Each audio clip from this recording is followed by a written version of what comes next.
Hello and welcome to Normal Ireland Live. Happy Hump Day. I'm Curtis Daly and I'm joined by Harry, aka Champagne Socialist. How are you? I'm doing very well. How are you doing? Yeah, not too bad. It feels a been a while since you've been on. Yeah, I think. Oh, I can't actually remember the last time I was on.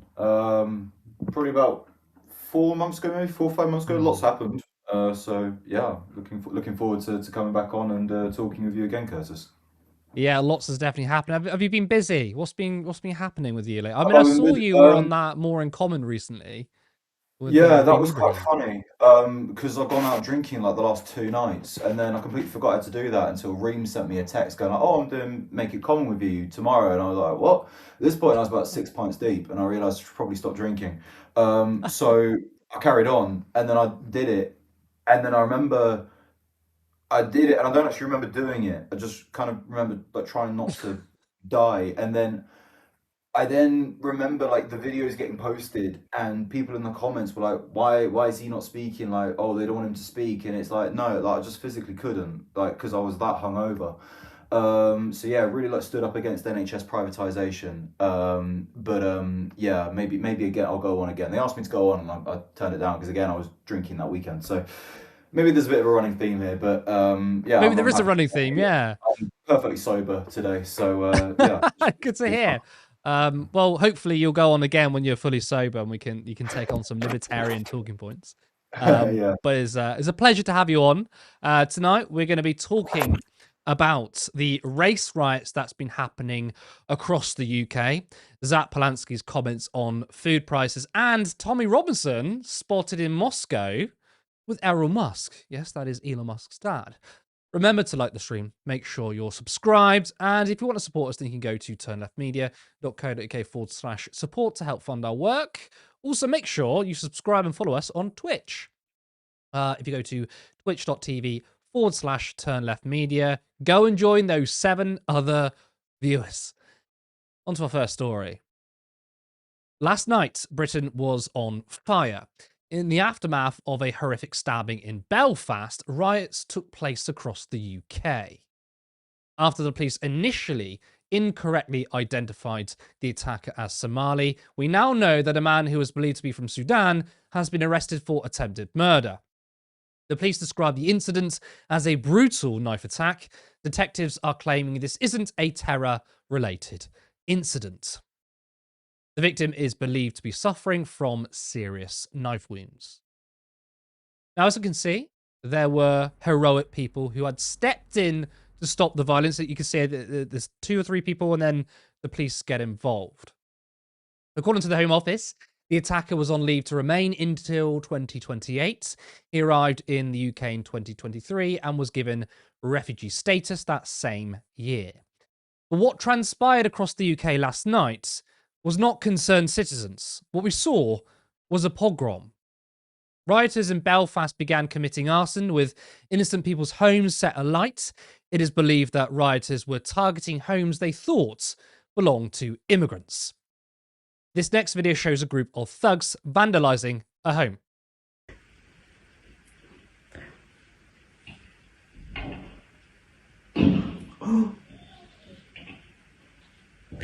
Yeah, it's terrible. It's actually terrible.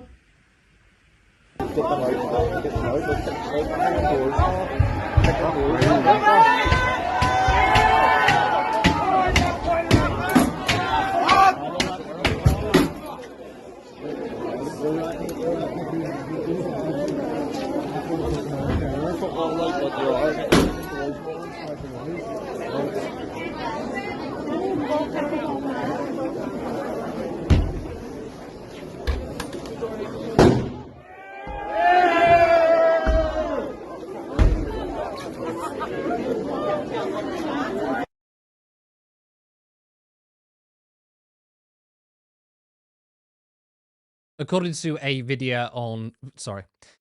to a video on social media, armed men were stopping vehicles at gunpoint. Holy shit. That's scary.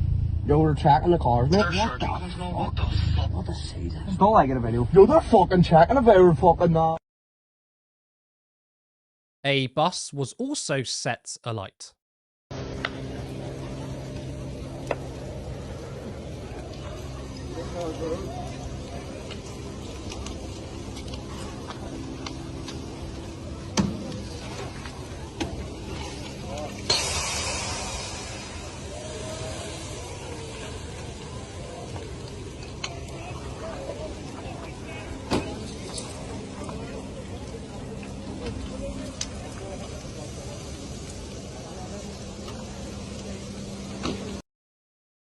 Sky News reported on the aftermath, showing one of the houses that had been burned down. Let's have a look inside here, if you bear with us as we just come through here. You know, you can just imagine the scene last night, a family sitting in there, watching television, enjoying their evening, when this happened, when the angry mob descended on the building here and attacked them. And this is the exact position where the Sky News camera in the helicopter was above and spotted people coming out of there. You can see the celebration just there in the distance. Forgive the language potentially that you're maybe seeing. 40th birthday celebrations, clothes hanging on the banister there in the staircase. Far-right agitators were also seen in Scotland. In this video, racial slurs were shouted at a black man who was seemingly being chased, warning this footage may cause distress.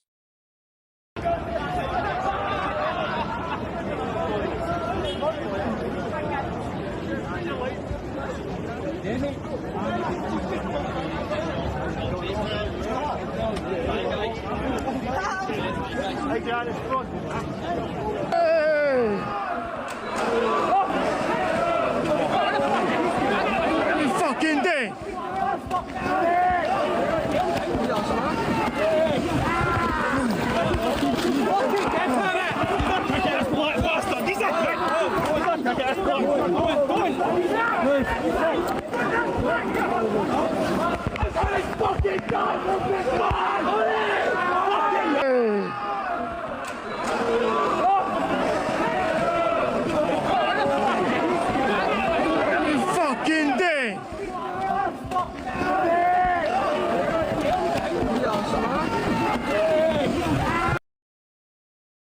In Liverpool, we reported on the grounds where a small far-right gathering took place. It was reported that someone shouted, "Torch the hotels." Then people made their way to a hotel they believed housed asylum seekers, with some targeting delivery drivers. We also have some footage of riot police turning up. The protests, or is it just kind of...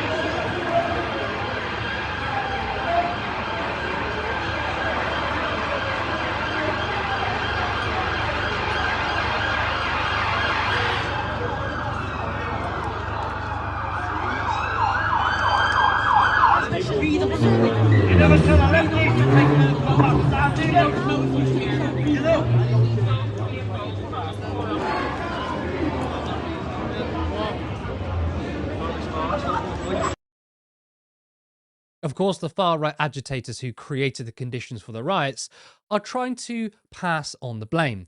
They believe it is the government that is causing the chaos and not a slew of far-right propaganda from paid agitators to corners of the corporate media. In response to Keir Starmer condemning the attack, Tommy Robinson tweeted this: "Stop importing the fuckers then. Send them back. Stop dumping these third world savages into our communities. Enough of your performative politics, you wanker." It's that exact rhetoric that has caused these riots. Listen to the language. Third world savages being dumped into our communities. Robinson is calling immigrants savages. The Sudanese suspect is a disgusting thug, of course. But it's far-right agitators who are using a narrative that all Somalis, Sudanese, Afghans are subhuman. In his very response, he is proving what a vile racist he is. If an American or Australian committed such crimes, would he be using this language? And for those that say, well, they don't commit those crimes here, so maybe it proves that certain immigrants from certain places are savages. Well, we obviously don't have many US or Australian migrants because it's a very far away country. But look at the level of violence in the US. Reform's Zia Yusuf tweeted, "Some cultures are much better than others." So Zia is resorting to a horrendous dog whistle. I mean, I suppose the culture of setting innocent people's homes on fire, where children had to be rescued because you're a disgusting racist, is an inferior culture. But we know Zia doesn't mean those people. I wonder why Tommy Robinson, Rupert Lowe, and Reform ignore certain crimes from certain people. Now, we as a left-wing channel are covering this story. The left doesn't ignore crimes when committed by asylum seekers or immigrants, yet the right and the far right sure do ignore crimes when it doesn't suit their narrative. In 2024, a white man tried to behead his female partner. Nothing from Patrick Christie's condemning white men trying to behead people then either. See that? Absolute silence. What about this one? A white man who was high on cocaine murdered a Saudi student. Or what about this one? Neo-Nazi obsessed teen jailed for trying to kill Kurdish man in Bristol with an axe. That was a 19-year-old. We do have a culture issue, a culture of extremism, a culture of violence, but it doesn't cross racial or religious lines. It's men. Regardless of which country, men are committing these crimes. Now, are men inherently bad? No. We have a system that doesn't just punish women, it punishes men too. We have a mental health crisis, and men are big victims of it. With the slashing of mental health services, do you think that's going to bear no connection to isolation, loneliness, radicalism, and ultimately violence?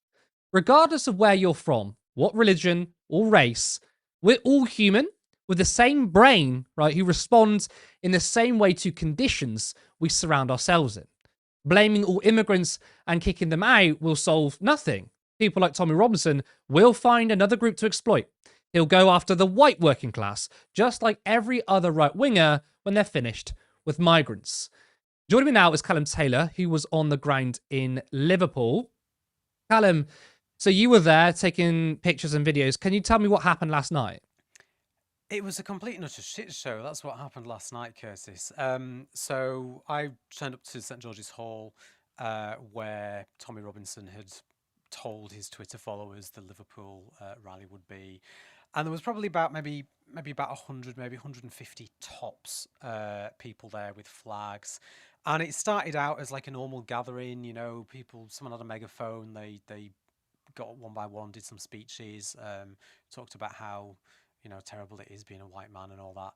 And that was when somebody shouted, "Touch the hotels," and then somebody else had the idea, "Let's go to one of these asylum hotels." Shouted through the megaphone, pointed everyone in the direction of it, and then what ensued was a march to a hotel around the corner that has.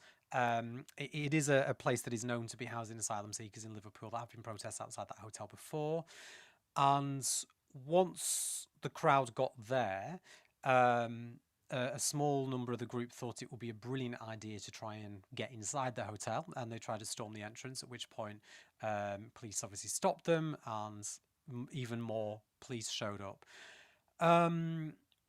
It was the usual chanting, send them back, stop the boats. When more police turned up, they all started chanting, "I can't breathe," at the police. The police were being booed. Anyone that walked past that wasn't with the group who wasn't white was having abuse shouted at them. And then eventually the crowd got bored. I actually bobbed out for a couple of minutes, and when I came back, everyone had disappeared, and they decided to go and try and find another asylum hotel. Well, they seemingly got lost and ended up gathering at the bottom of Bold Street, which is one of the streets in Liverpool that has quite a lot of restaurants. And also at that point is where the Just Eat and the Deliveroo workers are. You probably, everyone watching probably knows there's usually a place somewhere in your town or your city where the delivery drivers hang out in between orders. It's normally like a central place where they can get easily to any of the restaurants or the fast food chains or whatever that they're delivering food from. And the crowd decided to start verbally attacking those men because they're not white. One woman was screaming, accusing one fella of having inappropriate images of children on his phone, with no evidence at all, purely just the fact that he was a black man. They were shouting again, send them back. They were shouting, chanting a sing-song chant about get back on your dinghies and fuck off. It was just quite nasty shit. And there was a moment where there was a couple, youngish couple, maybe sort of early to mid 20s, sort of came up next to me, and the woman sort of asked me what was going on. She thought it was football, and her English wasn't the best, so she used Google Translate to try and communicate with me. I tried to explain to her what was going on and she didn't understand, so she got her phone out, got up Google Translate and handed me a phone. And I literally just put the word racists, handed her it back. She looked at me, looked at the crowd, realised what was going on, started typing, hands me the phone back, and the message that I get back from her is, do you think we need to escape from this place? And I looked her in the eyes and I thought for a minute and I just went, yeah, probably. Like, for your own safety. It was heartbreaking, absolutely fucking heartbreaking. So her and a partner, they sort of just disappeared and they left. But while this was going on, the crowd was still shouting abuse at the delivery workers. Some people even grabbed the bags and were grabbing the bags off them, throwing them to the ground, to try and intimidate them. And yeah, it was just a mess. And then the footage that you showed earlier that I filmed where all the riot police turned up at that point, that was after they'd been harassing the Just Eat and the delivery workers, and then they decided that they were going to go back to St George's Hall. And once they got back there and they were sat on the steps, every time somebody walked past that wasn't white, they were shouting abuse at them. One young lad, probably only a teenager, walked past with someone that I assume was his girlfriend. They were holding hands and they started shouting abuse at them, accusing them of being cousins or being sisters, because apparently that's what you sort of people do. It was just horrendous. But I've been out on the streets, and we do this, we cover things like this a lot, and I've been to some of these protests. I've been outside the asylum hotels. I've been to the Great British protests, Great British Strike protests, and I've seen the racism sort of thrown out into the world. I've seen them chanting, "Who the fuck is Allah?" Right? What I hadn't seen until last night was them doing that in a way that was targeted. When people were walking past that were not white, that may or may not have been Muslim, they all started chanting, "Who the fuck is Allah?" in the direction of the person that was walking past.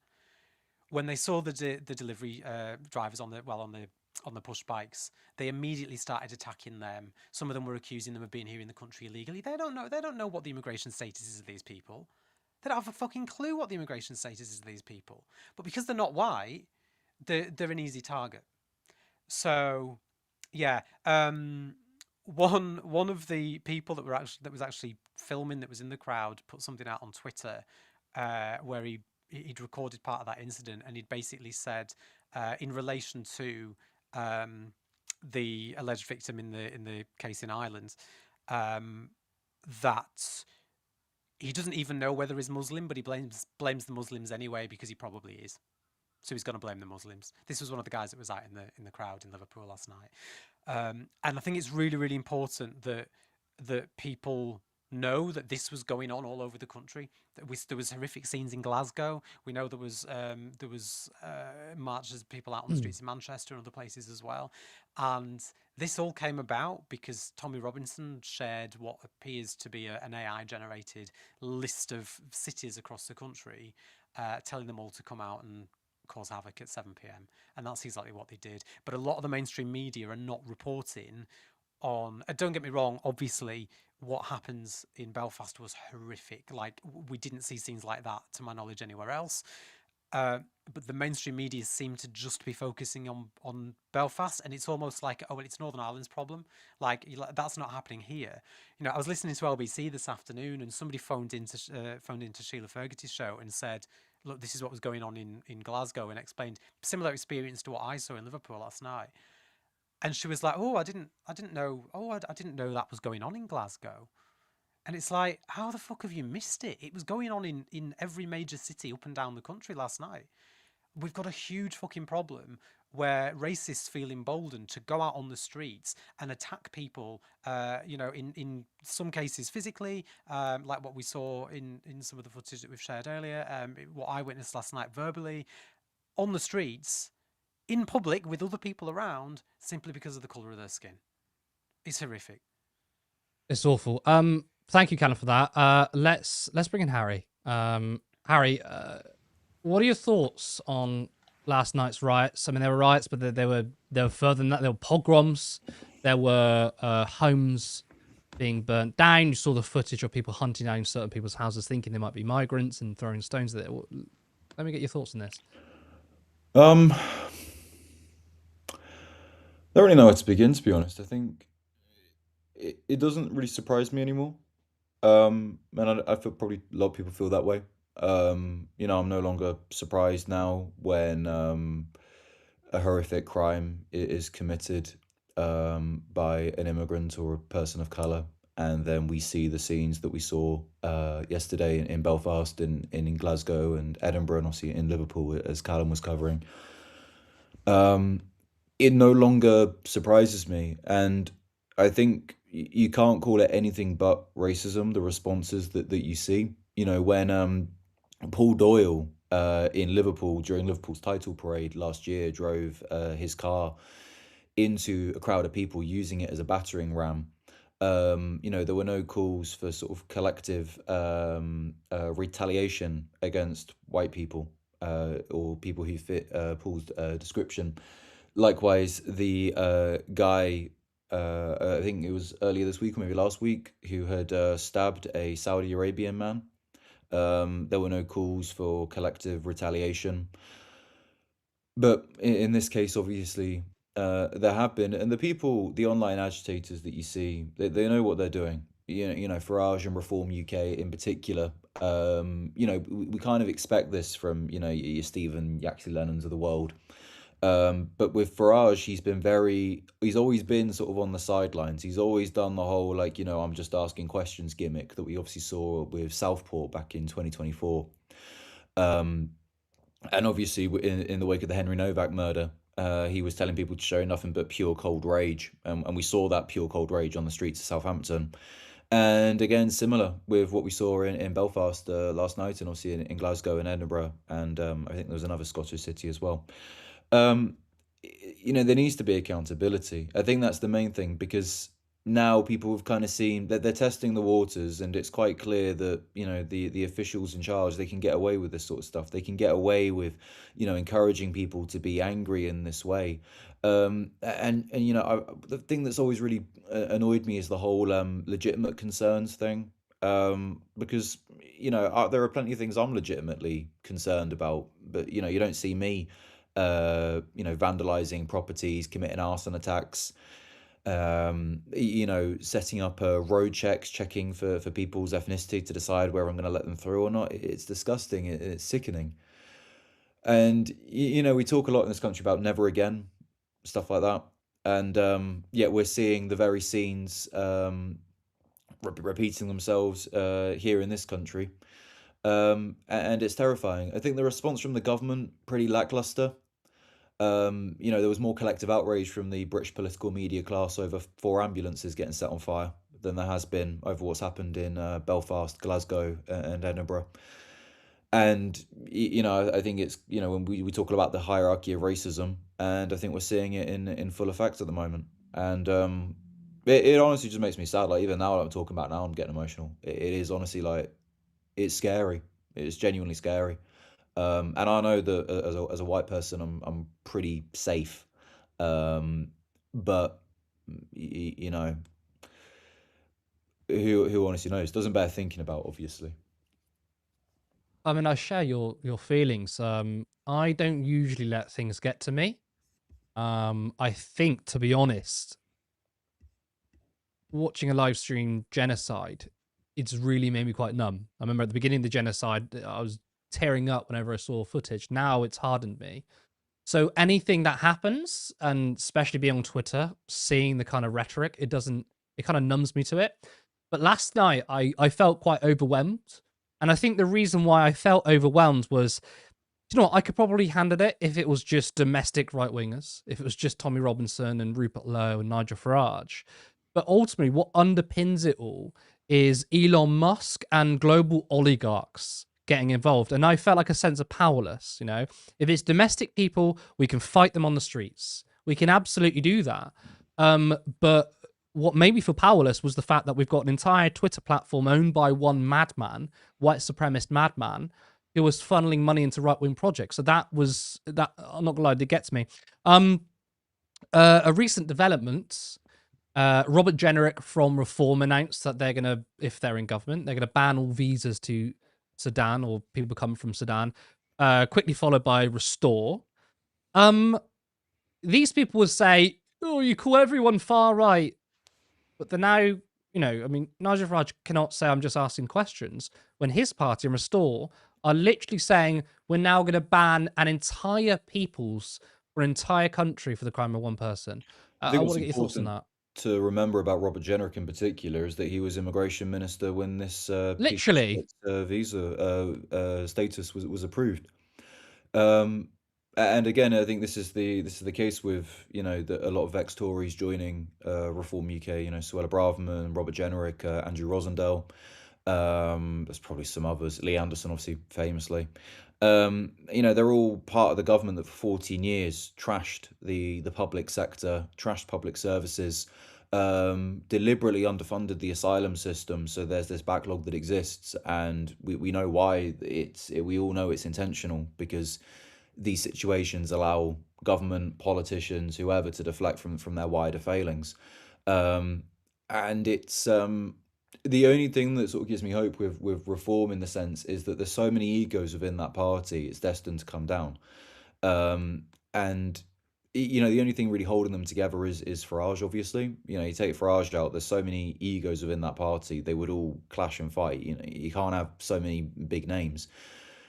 But it is, I think, again, just the way that they are able to sort of, it's the kind of things that they're saying, completely unthinkable. Even like during the height of Brexit, for example, where we kind of saw a lot of this sort of rhetoric get normalized, there was still like oh, you can't say that.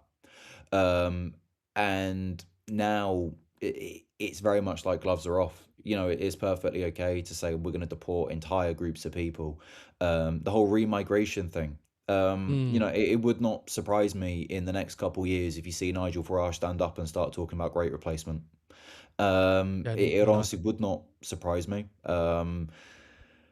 And that's really depressing that we're no longer really sort of surprised about these things. And again, I kind of reiterate this whole idea that we talk about, never again and stuff like that. And yet we're seeing it again. This time, obviously, in with our own eyes, instead of reading it off the pages of a book or watching it on TV.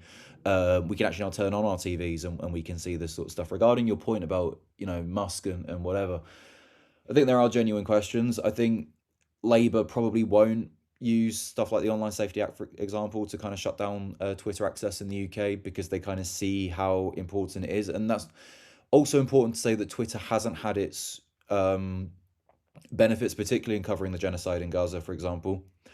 One of the reasons I think this time round Israel has really lost the PR war is because of social media platforms like Twitter, where people have been able in real time to share footage of what's going on, and it's completely counter the mainstream media narrative.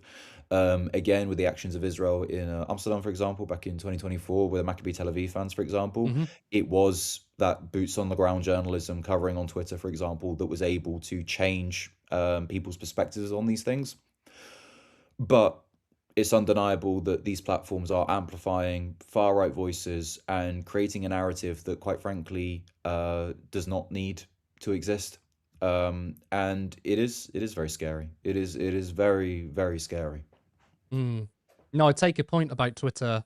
It's overwhelmingly right-wing, but there has been real success in getting the message out there in terms of Gaza. That's a very good point.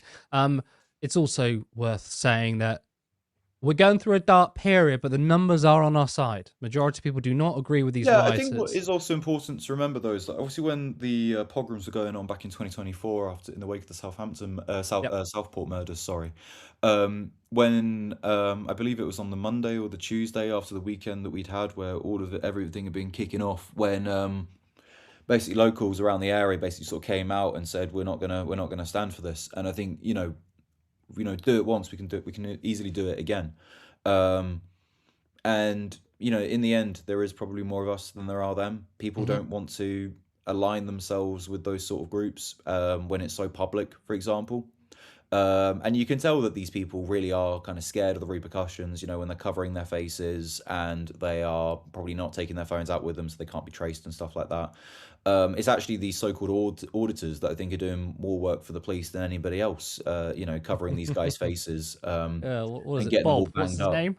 What's his Oh, first the name? young Bob chap. Yeah, I think he got quite a few people banged up because of that. He's a secret lefty, isn't he? Just Oh no, casually he's done more filming work than me, I people. tell you that much. He was in my old stomping ground the other day at UCL, which is quite No interesting to watch because way. I've been there and I can actually drink at that bar, Bob, which is quite funny.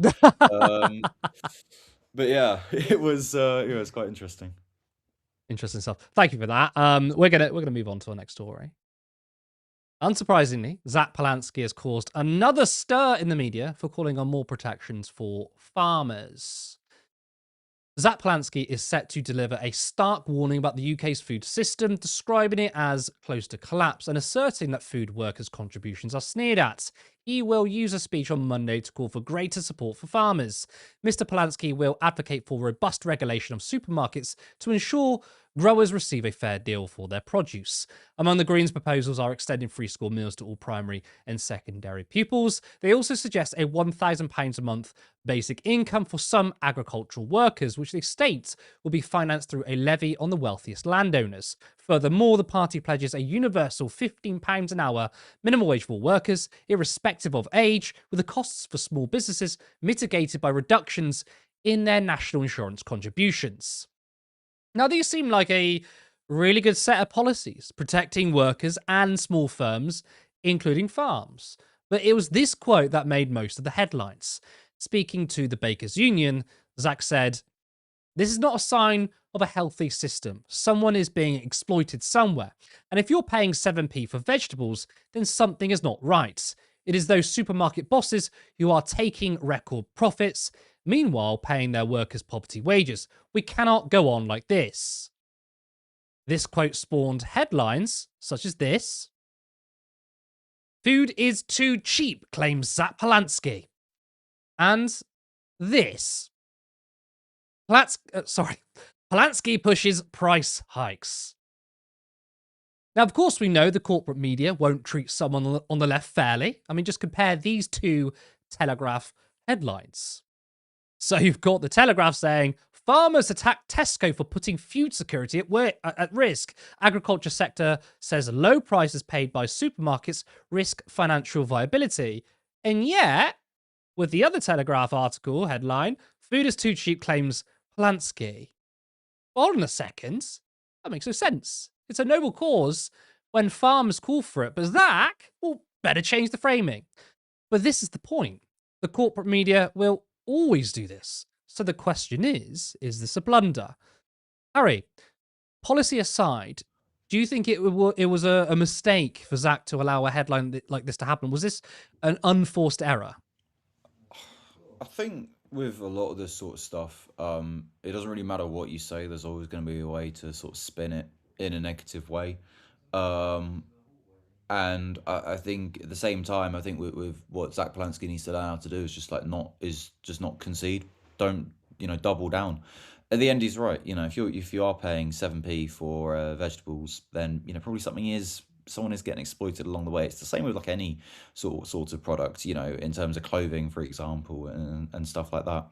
I think you just got to stick by your principles, and people realize this. I think that was one of the things where Corbyn really suffered, where the constant apologies, and once you apologize for one thing, even if it's the most minor thing ever, they'll realize that we can get you, and they will kind of push you to apologize more for things that you really don't want to apologize for, but you feel like you have to. I don't think he said anything wrong. Maybe I'm biased, but who isn't? I mean, I take your point. It is true. No matter what a socialist or even a social democrat or anyone who just threatens the established order, whatever they say, there are going to be these kinds of things. But I personally think that was a mistake, because whilst you are working in a system, in a framework where the media is out to get you, they want you to trip up on your words, I still think there are certain things one can do to like mitigate that. Oh And yeah, definitely. especially on cost of living. Like the headline there is Zach Polanski wants to increase food prices during a cost of living. And I think that, especially when the Green Party and Zach Polanski's leadership has been mainly focusing on cost of living, where the Greens have been incredibly strong. They've been strong on the economy, strong on wages. Like, people know that the Greens are more fair, for example. I think that's probably the vibe people get. I think allowing that headline to happen, despite the fact that, I think you're right, like 7p for vegetables, there may be exploitation going on Also, there. who's getting vegetables for 7p? I mean, I was a bit amazed by that, to That's be what fair, I mean. because I was I like, mean, where is yeah, I this mean, happening? yeah, I'm just kind of like, where's Hmm. Zach shopping? I want to go there. Like, it's Yeah, I know. 7p for a bag of carrots. That's Hmm. pretty decent. But, Yeah, oh, no, I completely take your point. hmm. Yeah, I guess the thing is, obviously, with a lot of this time, with when they're publishing these articles, they're not exactly getting Polanski's permission as to what No. they put the headline as. Um, and I just think, again, just double down, triple down. If you can get the point across. I mean, again, you kind of see the range he sort of gets on socials and stuff like that. He can quickly correct the message. But I also think the reality is that people have probably at this point have already kind of made their minds about people like Polanski and stuff like that, and nothing is really going to change. I think at this point, we're not we're what, 3 years off a general Mm. election. You can afford to sort of have these sort of blunders, if you will, and learn from them. It's like if we've obviously just thinking about the context of the football, for example. You can have a shit friendly, but as long as you learn from it and don't perform in that way in the round of 16, the quarterfinal, you'll be fine. You learn from these things and you change. I mean, I think I agree with that, because ultimately most people don't pay attention until an election's coming up.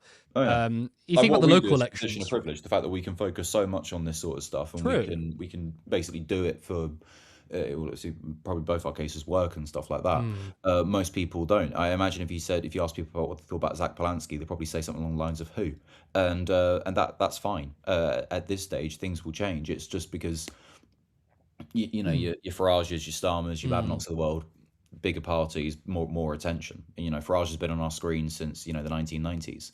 Polanski's only really been on the screens for like maybe 3 years, something like that. Not even that long. And Um, to be honest, 3 years, really 6 months. I mean, he wasn't yeah, really well known as deputy, and he's already achieved a lot. I mean, if you look at the poll numbers for Carla Denyer and Adrian Ramsey, literally like 80-90% of people had no idea who they are. And I suppose at the end of the day, you want to be known.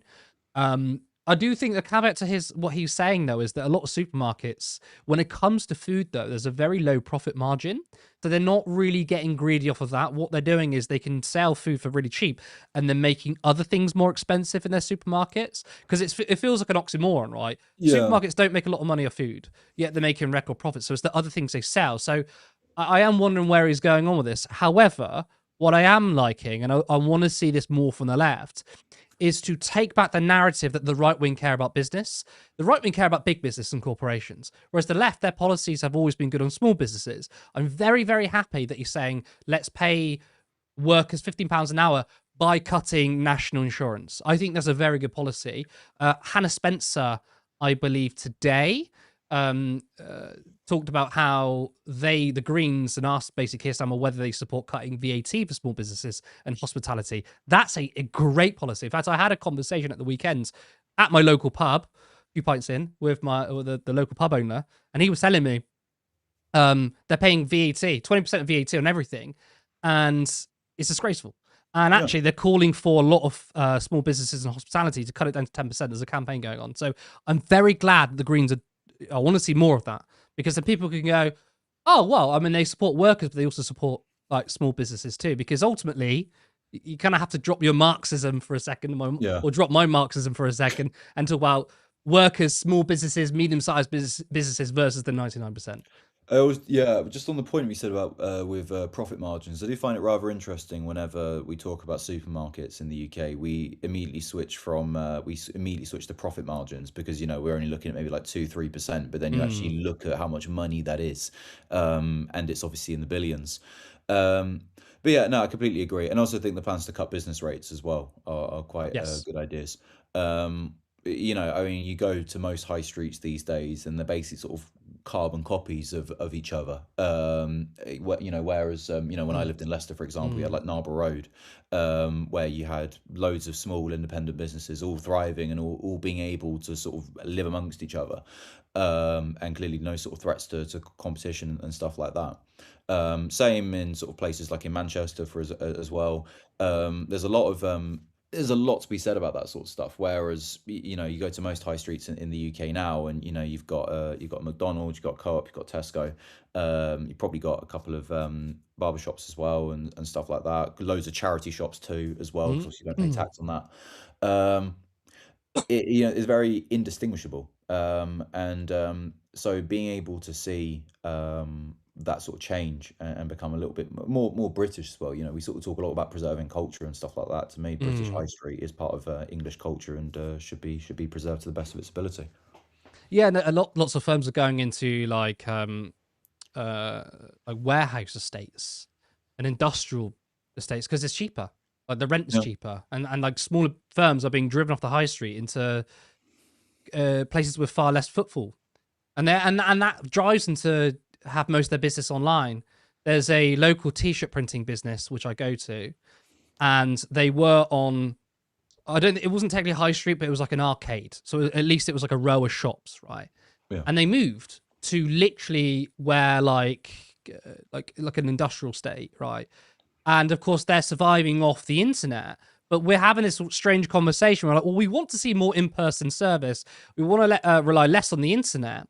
The problem is, it's not just like obviously Amazon dominating. It's the fact that small firms are getting priced out of the high street. They're going to places with less footfall, and where are they going to get their customers? Only if you know them via the internet. So again, I think that's a really good package. I'm going to move on though, because it's we started at 1:45, so I want to get to our third story. But of course, you know what I'm going to say, don't you? Before we move on, it's the year 2026. We're halfway through. I can't believe it. Of course, we want this year to be big for Turn Left. We want to be far more ambitious than last year and really put us on the map. We are leveling up with having a part-time studio with guests in person, but we want to officially have our own space and for our contributors to pay for the work we do. Your support over the years has been amazing, and we are ready to take this to the next level. We rely on small donations, so if you want to be part of a media organisation that seeks to destroy the oligarchs, then please head over to turnleftmedia.co.uk/support. There you can support us monthly on Patreon, or there is another link for a one-time contribution. You can also become a YouTube member for 99p, and you can follow us over on Twitch at twitch.tv/turnleftmedia. Let's go to our final story. Tommy Robinson, the so-called patriot, was spotted in a bar in Moscow with none other than Elon Musk's dad, Errol Musk. Enjoying my day with. This is for my ex-subscribers, Errol. Okay. Saying hello to them. Hi, ex-subscribers of Tommy. Good going. We're going to go and cause some trouble. Yeah, not trouble. Doing things right. Trying our best to. Okay. So, just a hello. Tommy, who claims to care about women and children, is hanging out with a man accused of sexually assaulting his own kids. Errol Musk, the 79-year-old father of tech billionaire Elon Musk, has been accused of sexually abusing 5 of his children and stepchildren since 1993, the New York Times reported on Tuesday. Judging from court records, personal correspondence, social workers, and interviews with family members, the Times said the earliest accusation against Errol Musk was in 1993, when his 4-year-old stepdaughter told relatives he had touched her at the family house. A decade later, the stepdaughter said she caught him sniffing her dirty underwear, the Times reported, adding that some family members have also accused him of abusing 2 of his daughters and a stepson. Now, Musk says that none of it is true and denies these accusations. But another question arises. What is Robinson doing in Moscow? Just a coincidence? Tommy Robinson just promoted a Russian fascist organization led by a sanctioned Russian oligarch who was involved in the funding of European nationalists while he is currently in Russia. On their social media pages, they state the plague of third worlders will be purged. It is led by oligarch Konstantin Molofeev, who was accused of spying in Europe and is linked to Russian separatist groups in Ukraine, as well as the planning of the annexation of Crimea. In 2014, a hacking group leaked emails showing he was involved in organising European nationalist movements all across Europe. Robinson tweeted his support for the Brotherhood of Academists, where they describe themselves as a network of clubs uniting patriotic and conservative students of the leading universities in Russia. We stand for our faith, fatherland, and family.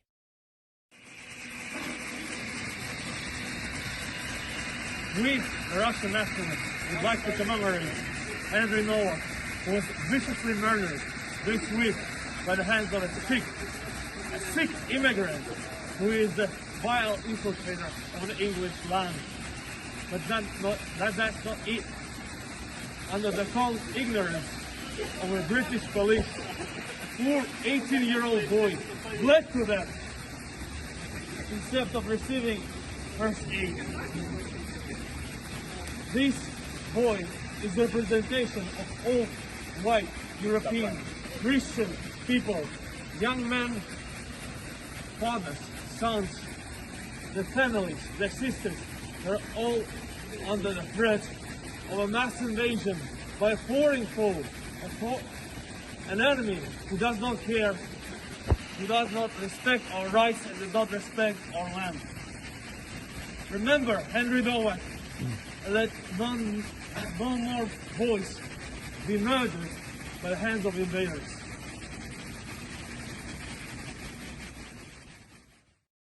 I mean, wasn't that one of the most pathetic videos you've ever seen, by the way? I mean, you can't hear a fucking thing that person's saying. And he's got a dressed up mask with tape all over him. He looks like the Riddler from the new Batman film. Well, it's not a new Batman film, that was a couple of years ago. But what we are witnessing is not a nationalist movement, but a coup from global oligarchs pushing far-right politics onto us. Harry, this is treacherous behaviour from Robinson, isn't it?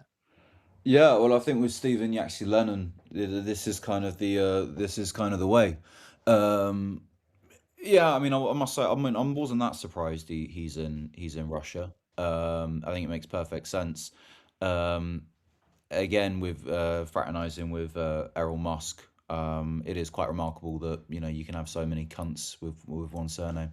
But with again, these sort of the allegations against Errol Musk, and I think as we've seen, particularly in sort of the culture that we live in, why anyone would sort of lie about those sort of things is completely beyond me. So I very much sort of believe those things that he's been accused of. As for that video that I saw there, yeah, I mean, there was so much going on. Like, for starters, you need to invest in a mic. I don't know who these guys are that do it. But again, with all the flashing as well, I hope none of your viewers had epilepsy, because that was definitely something. Again, in terms of the sanctions, I mean, it could happen. I mean, Robinson is someone that famously waves around his Irish passport. I'm sure, it's not beyond the realm. We've seen it before when people have sort of tied themselves to Russia or have expressed interest in sort of Russian ideas and philosophy, where they've had their citizenships stripped, their British citizenship stripped from them. Does Starmer have the bottle? I mean, who honestly knows? I very much doubt it. Nor do I think people should be made stateless, to be honest with you. I think it's a very dangerous route to go down. We've kind of seen in the wake of the Shamima Begum case as well. So I don't think anyone should have their citizenships stripped from them. But it does sort of beg a question to a certain extent. No, that's a good point about obviously making people stateless. I do think that's a fundamental thing we should never cross, which, I mean, obviously this country has with Shamima Begum. But we have been pushed this idea on us that Tommy Robinson's a patriot, he's a nationalist. He had the Unite the Kingdom rally, which featured lots of people all around the world. And by the way, there's nothing wrong with that when you're having a rally, inviting people all around the world. But if you're a nationalist who says it's about our country, then why are you doing that? Why are you inviting Elon Musk, who went to the last one, who basically called for a civil war? I mean, I call Tommy Robinson Britain last because he's basically Israel first, Russia first, Saudi Arabia first, whoever pays him basically, but England or but Britain. Yeah, and I think with those rallies that they've had, I remember the first one. I can't remember how many people went. I think like 300,000, something like that. And then the one that happened a few weeks ago, I think it was only like 58,000, something like that. So quite a drop in attendance by what 242,000. But also I think these people are realizing that Twitter's not real life. I was in a pub when a load of these guys sort of came in wearing the garbs that they'd sort of had on. They'd clearly been at this march. And they were asked to leave because it's like we don't want people like that there. And I think most people kind of look at these sort of rallies and they just think like, what are you doing? Like it's the weekend. Do you know what I mean? Like just plenty of other stuff to do. I'm sure there's people who think about that of us that go to sort of Palestine marches and stuff like that. But I'd say that cause is probably a lot more pertinent than sort of complaining that you can't hang up a St. George's flag. And again, the point that you made about the number of attendees, it's just the people that were attending from overseas. So much for Unite the Kingdom, and it seems to be that we're bringing America back into the fold in some sort of post 1776. No, when was independence? I don't know. I should really learn this stuff. 1776, can't remember. Well, we'll be forced to learn the American Constitution if reform have their way. So probably better get brushing up. That's gonna be fun. Got to touch up on it, but I mean, regarding Stephen Yaxley Lennon and the people that pay him. I mean, from what I understand, actually amongst his own circles, he is not very well liked because they've sort of caught on to his sort of grift model. I don't know if you remember a few months ago when he was saying that ISIS were after him, and he was sort of live tweeting his location. Now, I don't know about you, but when when I've been on the receiving end of quite a lot of aggro, the last thing I've done is tell people where I live and where I'm going, because I don't want to meet those people. And I definitely, if I was on the receiving end of ISIS death threats, the last thing I do is tell them exactly where I'm going. But I think people sort of are sort of catching on and realizing, and I think again, like you see these people and you realize just how truly pathetic they are. Like those Russian fellas you just saw in that video. I think the general consensus is just like, what are you doing? It's not a normal thing. Most people look at that and think that's not normal. It's just the LARPing, and I think that's the thing that makes me laugh at these people. And I think like laughter is something that we really need more of, and especially at these sort of people. It's not usually nice to laugh at people, but sometimes for character, sometimes you need to. It can be quite a good thing to do. And so I think when you look at those sort of people, they're there, like the lights are flashing as well. The mark, it's just, what actually are you doing? And I think just having a giggle at these people is so powerful. Touch some grass. It's going to be so intimidating, and it's like you're not invoking fear, you're invoking laughter. And touch grass, or deal with your divorce properly.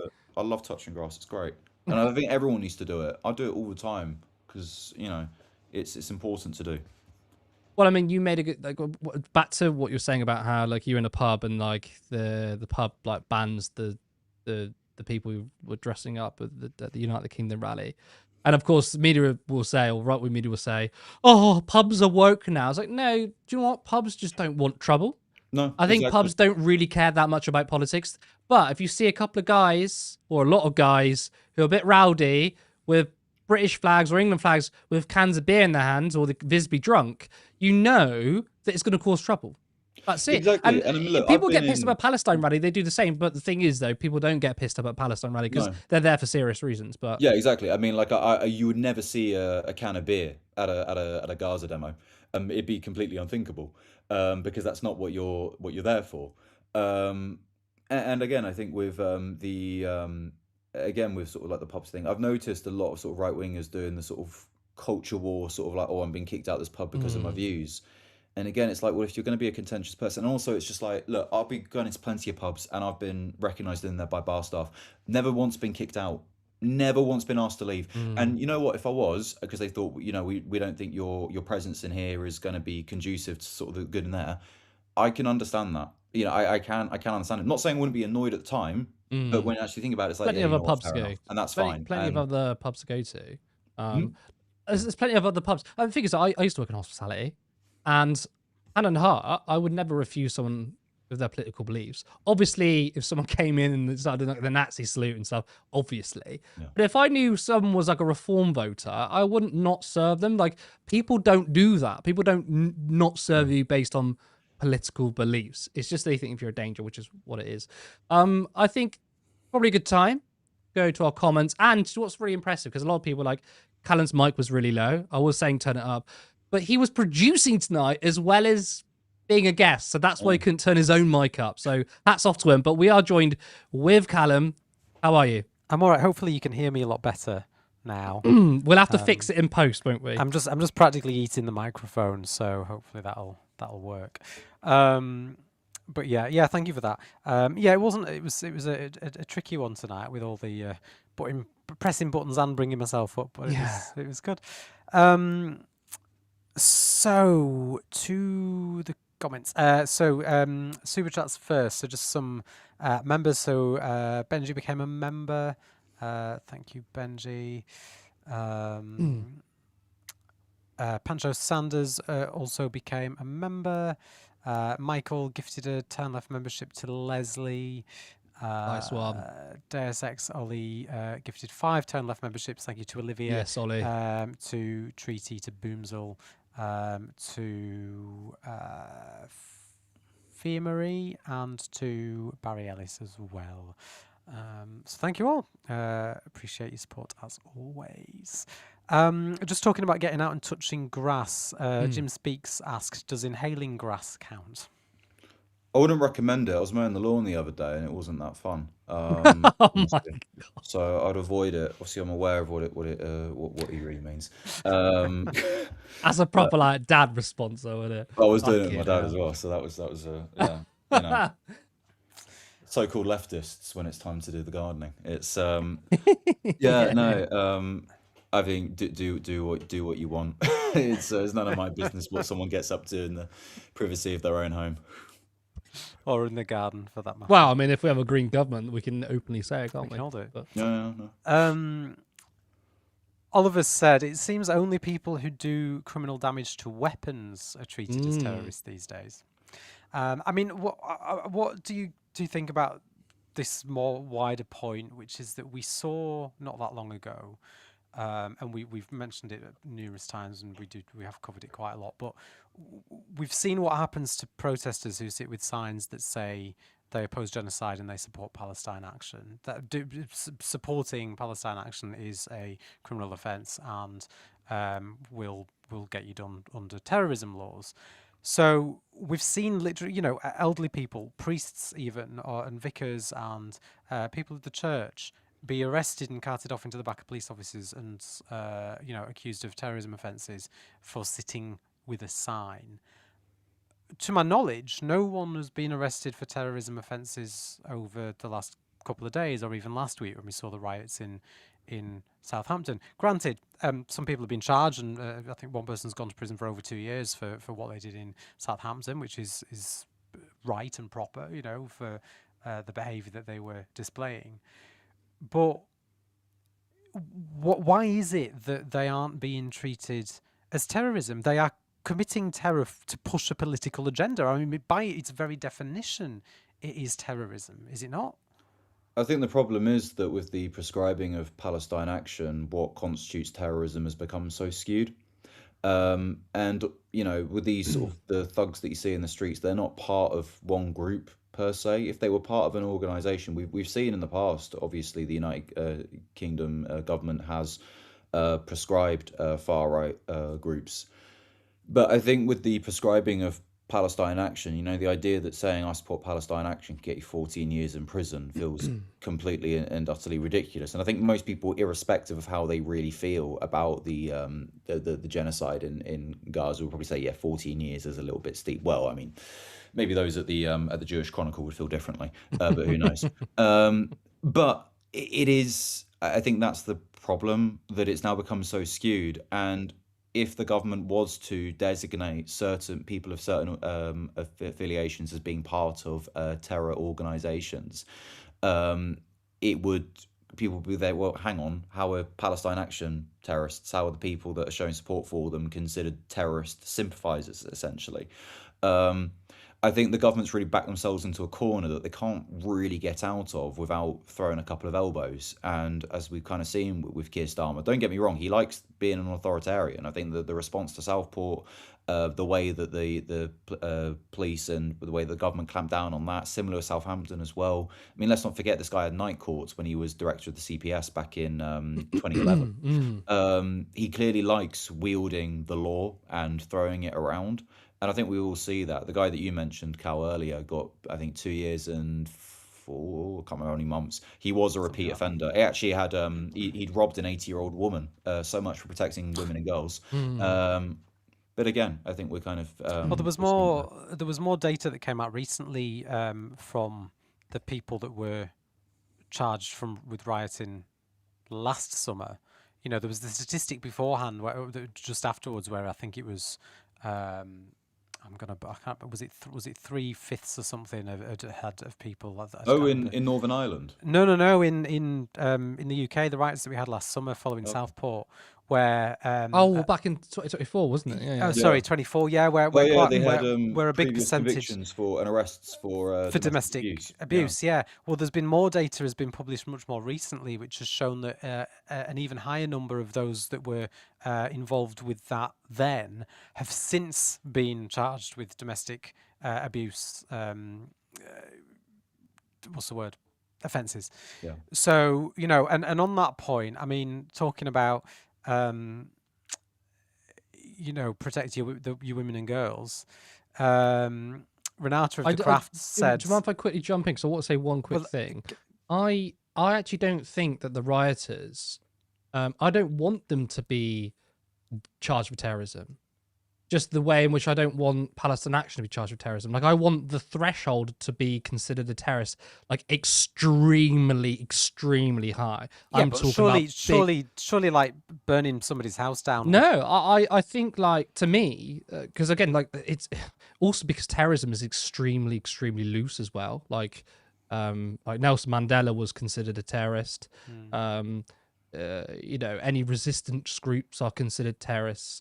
So the term is very loose, but also I would obviously want the rioters charged for the crimes they commit, but I don't want them charged for terrorism. Now, obviously, I get your point. Like, they are terrorizing the streets, but it does get into that really dangerous thing when we start prescribing everyone as terrorists once you open that thing. But of course, you know, we have two-tier policing, not in the way the right wing says.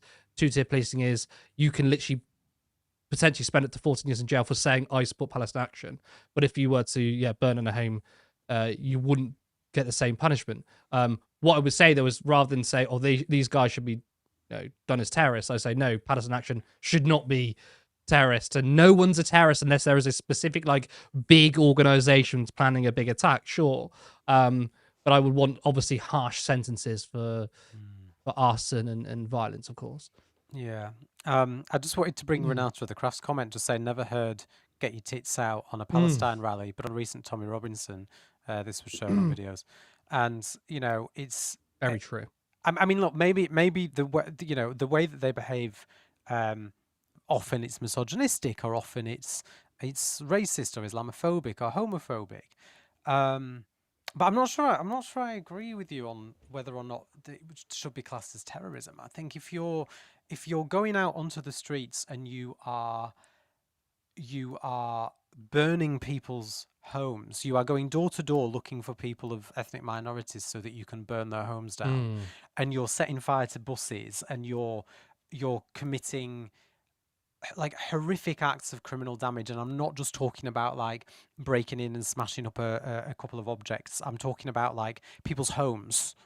Like, you know, I think when you're doing that for a political purpose, well, I mean, to try I and see your send logic. a political message. I see your logic, but again, I just think that it goes down a very dodgy road because it just makes it easier. So it's like I would rather my enemies are not considered terrorists to stop leftists from being considered terrorists. I mean, we remember the whole spy cops scandal where they infiltrated climate advocacy groups. Just Up Oil have been sentenced to 5 years in prison for just organizing a Zoom call. And like those are already very authoritarian measures. Once we start saying, you know what, even those guys we disagree with, obviously it's more than a disagreement, these are fucking horrible racists. If we can lump them as terrorists, all it does is just make everyone more likely to be a terrorist if you do anything political. I don't think the rest of them are. Like, I don't think the people. I wouldn't class what I witnessed in Liverpool as terrorism in that same way as what we've seen in Belfast. Obviously, I mean, it was still horrific, but I wouldn't. But I do wonder if You I mean, could if argue not, though. but if not, then I suppose what I would ask is what is the how do we how do we deal with this? Because the right wing politicians tell us that that this is going to continue until we basically kick all the foreigners out of the country. That's basically what the right wing politicians say. Well, we're just gonna keep happening because people are angry, so get rid of them and then it'll stop. And we know that won't happen. We know that if we got rid of everybody that wasn't born here tomorrow, they'd find another reason to riot. But I would say the way we do that is politicians won't stop fascism. Ordinary people will, and we are going to go through a dark period. That's going to happen. But obviously we have to offer a vision. So of course, yes, in the meantime, how do we stop these riots? It might not stop in the meantime, but we have to, one, fight the fascists, and two, radically transform society. And yes, I personally think that radical movements and riots and people becoming radicalized and extremist comes from inequality and poverty. So I think if we address these things, then I do think we could probably have more of a harmonious society if we had far more funding in local councils for mental health provision. Then I think that will stop radicalization. Like a lot of people who become radicalized are getting radicalized online, but they're getting radicalized by, like the Twitter algorithm or going into Reddit or certain online spaces. And that happens through, I think, loneliness. And I think like that adolescence show kind of sort of touched upon it there. So I think it's a broad thing. It's a long-term strategy. But also, and I don't have a silver bullet answer, I suppose. Just to argue against my own argument, we know from experience firsthand, don't we, that as soon as you prescribe something as terrorism, the people that are committing those quote-unquote terrorist actions double down and go further, which is what we saw with the Palestine Action protests. As soon as they were prescribed, there were, that we saw the protests increase tenfold. So we don't want to, also. If the government tried to prescribe, certainly, if they tried to charge the rioters in Belfast with terrorism, there is always the concern that could inspire more people to go out and commit the same crimes. I mean, Harry, what do you think of this more widely? Yeah, I see both your points. I think. Yeah, I mean, I don't want anything. I do kind of agree where, if you label one group as one thing, then it seems that another group will be labeled the same, because you don't want to be seen as leaning in favor of one side against another. However, I do think the idea, if you set fire to a HMO housing asylum seekers with the clear intention of wanting to get rid of them, there is very much a political aim behind it. And when you look up the definition for terrorism, that is something that could fall under it. Again, with a lot of these definitions, they're so loose that they can be interpreted in so many different ways. And also, you saw in the case of Palestine Action, the way that the terror legislation was used in terms of prescribing groups was so sort of flimsy and actually not as well applied, as not correctly applied as it should have been. I think it's a very. I mean, I don't know. It feels weird. I can't get my words out. I'm usually great with words. I don't really know, to be honest. What about Stephen Yaxley Lennon then? Aaron 88 has asked, isn't it time that the government treated Stephen Yaxley Lennon as a national security risk? I mean, They could try. I mean, he's in Russia at the moment, so it's not like he's here. But again, I think it kind of comes back to the point. I don't think that the UK government should be able to take away citizenship from people. I don't know if that's what was being sort of referred to, but that seems to be the best way of trying to stop someone from coming I into do the think there's a country. conversation though. Well, he's got Irish citizenship, hasn't he? He's got an Irish passport. He does, yeah. But yeah, I So mean, he's been talking so much about I Ireland. mean, he Maybe he wouldn't wants be to he wouldn't be made live there. Well, stateless. he resides in Spain, doesn't he? Well, That's no, where I mean, lives. he wouldn't be made stateless, no, but I still I'm extremely against revoking people's citizenship. I do think there potentially, apart from what we're saying on the streets, though, there is potential conversation about stochastic terrorists, because I think that is a deeper crime. Well, I mean, actually, that's just probably better revert back to that, because if you're just saying words as bad as like burning buildings, surely not. But then obviously look at like who's Sorry, Curtis. For those of us that don't know what stochastic terrorism is, could you? it's like incitement of terrorism, like where you deliberately make statements where you pretend you're not involved, where you might point to, oh, this particular person in this area or works for this school is a very bad person, wink, wink, wink, and then someone else does the crime for you. I was trying to bring up the is it Charles Manson? I don't think he technically killed anyone, but he coerced other people to do it for him. So it was a big crime. There is a conversation about stochastic terrorism, but I'm not a legal expert, and I think that's probably an entirely conversation for a different show. Yeah, But he's definitely a national security threat. But I still wouldn't want I wouldn't want to see his citizenship revoked, even if he has citizenship elsewhere. Yeah, no, and I think that's fair. I mean, I'd probably agree with you on that one, because we've seen what happens with Shamima Begum, and I mean, I'd be a hypocrite. I can't advocate for her to have her citizenship reinstated and then at the same time argue for Stephen Yaxley to have his taken away. Although the difference there, I suppose, is she was made stateless, whereas he wouldn't be. But yeah, I think that's a shout. Just a reminder from Specs, who has said, we usually hang out in the voice chat of the Discord after the show. Come join the community, with a link there to the Discord.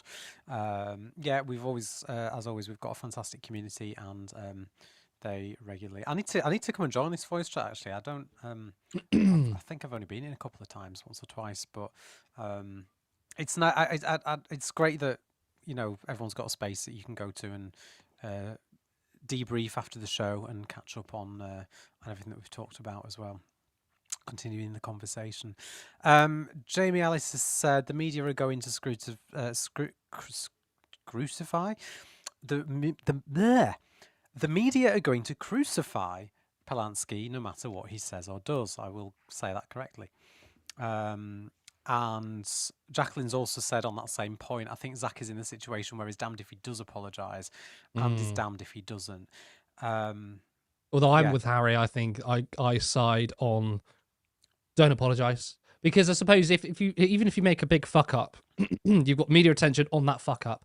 When you apologise, you've now got two fuck ups, because people are going to look at the original fuck up negatively, and then they're going to look at the apology negatively. In fact, there's been comments in interviews with him who have said, "You've made a lot of blunders recently. You've had to apologise." So yeah, don't draw. It's almost like don't draw more attention to the fuck up. Just carry on. Do you think the comments about the price of vegetables was? I can't even believe I've just said that sentence. Do you think his comments about the price of vegetables was a fuck up? Do you think he shouldn't have? Oh yeah, I don't think he. I think he should have worded it differently. I mean, it's probably not a big fuck up, and Harry's probably right. We're so far away from election, it might not be. But I do think at the end of the day, like what we need from the left, and I think Zach has done a very good job so far. But what we need from the left is respect to Jeremy Corbyn. I've always been a big supporter of his, but break away from that kind of leadership, which is, be treated with the benefit of the doubt. I think Corbyn and his team were even shocked. They expect the attacks. I think they were actually shocked by how much attacks there were. So never, just assume every single word is going to be twisted. So we kind of need someone who's almost psychotically careful, not in terms of political rhetoric, be very bold, but I mean assume that everything's going to be weaponized and just be really watertight. So he could have made the entire argument the same, but maybe not just said about, I see a problem that, maybe vegetables are too small. He could have just said, there's exploitation in farmers. Here are my policies. Again, maybe it's a small thing. Maybe I'm nitpicking, but I think there is a cumulative effect. And look, to be honest, Zach has had personal ratings hit by it. I think the Greens have slightly suffered in the polls a little bit, come back. And also partly I think because of the Makerfield by-election, people are swinging their support behind Andy. It's a cumulative effect. So this one individual thing might not be a big deal, but if it adds up over the years, this is the same with Corbyn, right? If you take every attack in isolation, I don't think people thought it was a very big deal. But over the years, there were small things, and it sort of, people couldn't tell you a specific reason why they hated Corbyn. They were just like, I don't like him. But you know that come the next election, all the mainstream media outlets, as soon as the debate is going to present Zach with a long list of all the things he's apologised for and say, what's your answer to that? So, yeah. My perspective on it though is also, and you showed the two different Telegraph headlines as well. Like a huge part of this is the way that the mainstream media just to talk about stories. I mean, Mehdi Hassan was talking on the BBC the other night about the way that mainstream media journalists don't hold people to account properly. He said to, no, it was Sky News he was on, sorry, and he said to the news presenter, he said, well, do you use the word liar? Do you call people out for lying? And he was like, oh, well, yeah, of course I do, but it doesn't happen very often. And Mehdi Hassan's like, what? People don't come on Sky News often and lie? Really? I think your viewers wouldn't agree with that. And for me, this story, it says more about the problems with the media, although we have to work with what we've got, don't we? Or within, well, we don't. I mean, that's why we exist, and that's why there's other independent alternatives out there as well. But there is an element of, Zach knows that what he says is going to be scrutinised. You are right. You are right there. Harry, do you have anything to add on that story? I think everything's been said. Yeah. Just to add on that, Peter Boyd said, I'm sick of the UK mainstream media going after Zach Polanski, but giving Farage, Tice, etc. a pass. Channels like Turn Left give this old socialist hope. Still fanning the flame of socialism. Maybe we're delusional. I don't know. Flying the flag. Vivian V has said, anyone know the YouTuber who calls himself the Hotel Investigator? He's one of the major instigators of these protests. Gosh, listening to Callum makes me fearful of what may happen this summer. I don't want people to be fearful. I think, like Curtis says, we do, in theory, we do have the numbers on our side. But what we're really shit at the moment is organising, and organising well. There was another comment. Where is it? It's this one here from Hype Them, who said, we can't afford for Labour to sit on its hands, neither can we allow them to become more authoritarian. It's a hard balance to strike. I think things need a community response and unity. And I think we need, the left are good when we want to be. We are really good at community organising. But I feel like on this, I spoke to somebody about this last night, and I'd be interested to see what you two think about this, because obviously Stephen Yaxley-Lennon puts a tweet out at 2:00 in the afternoon. He lists basically every major city in the country, and 5 hours later, thousands of people across the country are out on the streets in those cities. And there might only be 100 or so people at each one, but over the country, it's a huge number of people. What we didn't see was any counter-protesters. Now, I know that Stand Up to Racism, for example, they don't put out, they don't put big protests on unless they know they can get the numbers out, partly for safety reasons, because, 5 people counter-protesting a protest of 100 right-wing fascists isn't going to particularly go down well, nor end well. But I think there is a huge problem, and we need to... We're really good at organising protests a week or 2 or 3 in advance. We need to get better at getting people out on the streets at short notice. When people are going out on Twitter and they're saying, oh, there's this, the right wing are going to come out and march in the streets, and we know there's going to be 100 of them there because that's about what they can get out at short notice. We need to get 200 out there to counter it. I agree with everything you're saying there, yeah. I think it's really, really important. And how we do it practically, I don't know, because obviously people are working, and people are living life, and it's not always possible last minute just to drop everything and go. But I do think it's really, really important. And as Perry said, stupid people are being radicalized online, which is 90% of the problem. Yeah, that's literally it. Online is there's good things for left wing spaces, but it is also a very radicalization tool. And just going back to the other comment from Vivian talking about the YouTubers, and Harry, you mentioned the the auditors, styled auditors, yeah, and I've talked about them before as being, well, for a start, it makes our job really difficult because I rock up to a protest now with a camera, and people automatically assume that I'm just another right-wing thug there to cause problems and to film and stir up shit. And a lot of independent, like actual independent media people, and a lot of journalists as well have found that they are having the same problem, whereby they're rocking up to things and they're not able to actually do the job. But the other side of it is that a lot of this stuff is being live streamed. So these riots are being streamed out online as they're happening, and you've got people in the comments that are feeding information back to the people that are filming, and it makes these auditors feel as though they are online when they are out in person. So you know, people say, oh well, you wouldn't behave like that in real life. People are starting to, because they've got a TikTok live going on. They've got people in the comments saying, you see that guy in the red hat, he's actually secretly Antifa, go and beat the crap out of him. And then the person, the whole Antifa thing, it's so funny. It's like Antifa doesn't even exist in the UK. It's no, it doesn't. not.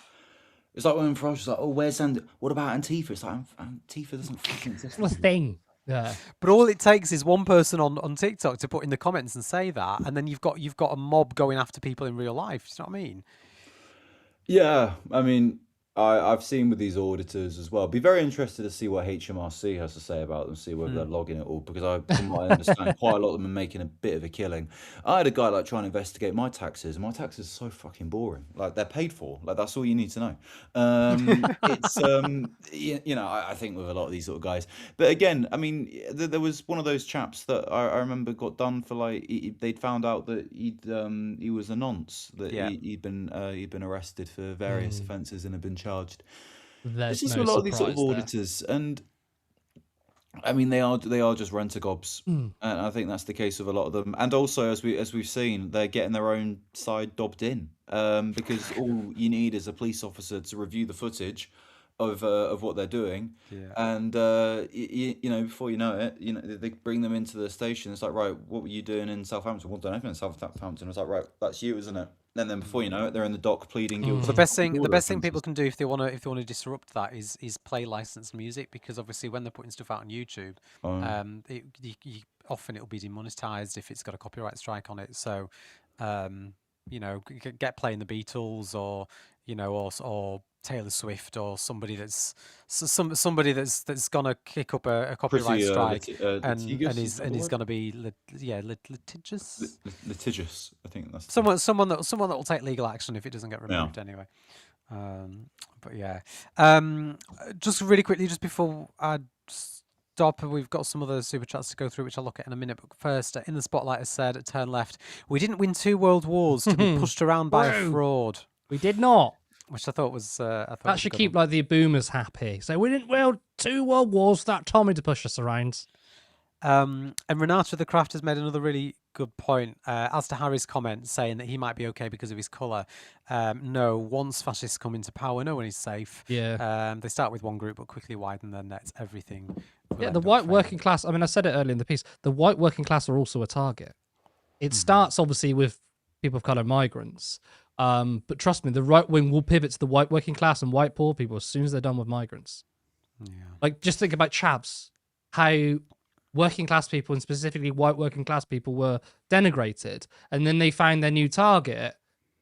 Not a new target. It's not a new thing, but the focus shifted. So yeah. And just as a nice little wrapper upper, the Good Globalist has gifted. Oh, nice! 10 Thank you. memberships. Thank you so much for those.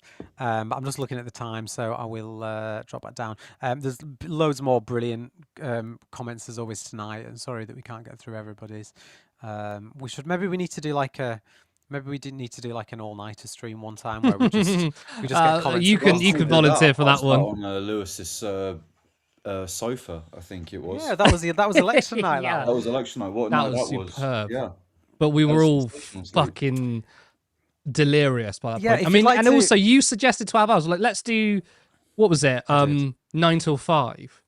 And you're like, no, let's do 9 till 9 9 till a.m. 9. Let's do. Yeah. Let's do. I mean, if you're gonna stay up on election night and do it, you might as well do it properly. You didn't sleep for 3 days, so. I think when I was speaking to Ben, I think there was a point where I made like the same point like 4 times. And I think Probably. I fell asleep whilst doing that. It was I was absolutely exhausted. I you, went from. You don't get that on the BBC. Well, You I don't, remember. do I you? remember you just. I think you disappeared at one point in the night, Harry, and just and you were sleeping like in a really awkward position somewhere. But yeah, if you're gonna do it, you got to do it properly. And if anyone really wants to relive the 2024 election night, you can go back and watch it. Watch our coverage on. I don't our know if channel. anyone's going to rewatch a 12-hour stream, but they're it's- more than welcome to it. It's still there. Where we had a little interview with Zach Polanski at about 2:30 in the morning. give or And take an guess hour or what? The two. next election is going to be even better. We'll do it in a proper studio. We'll It's have a going to be proper studio. far. Honestly, the production values is going to be far higher. I thought it was a good crack the first time we did it. Oh, just wait till the next one. It's gonna. But we do need to make sure we've got somewhere to sleep in that studio because Harry will need somewhere to keep. Yeah, because we might have to start doing shifts. Oh yeah. You always have to do shifts on an election night. Anyway, I'm going to drop down, but thank you all. And Thank you so much, Callum. Sorry if you had to crank your volume all the way up to hear me earlier. I do apologise. So thank you, That's the Callum. one. Thank you for all your comments, and thank you to everyone who tuned in. Thank you, Harry, for joining us tonight. Thank you. Sorry, my friends are watching the stream and they've just said, "Tell them you need a little blanket to sleep," and I do actually. I've got a baby blanket that I take everywhere with me. Yeah, it's good. Turn Left right, won't yeah, provide you a yeah, blanket, so yeah. you got to bring your own. Or a branded I don't Turn know, Left blanket. it's an orange blanket. I'll be wearing it over the World Cup period for the Netherlands, for sure. But yeah, no, it will be. It's a great blanket. I love it. So Hello thanks to Harry's friends, by the way. I'm waving at you. This is some Inception shit. Yes, thank you, Harry, and thank you to everyone who tuned in. Remember, if you support our work, then you can go to turnleftmedia.co.uk/support. There's a link to a Patreon, a link to a one-off donation. You can also support us on YouTube for just 99p as a YouTube member, and you can go to twitch.tv/turnleftmedia. I'm Curtis Daly. Thank you so much. Remember, we go live every Monday, Wednesday, Friday at 7:30 p.m. You've been watching Normal Ireland Live. I'll see you next time.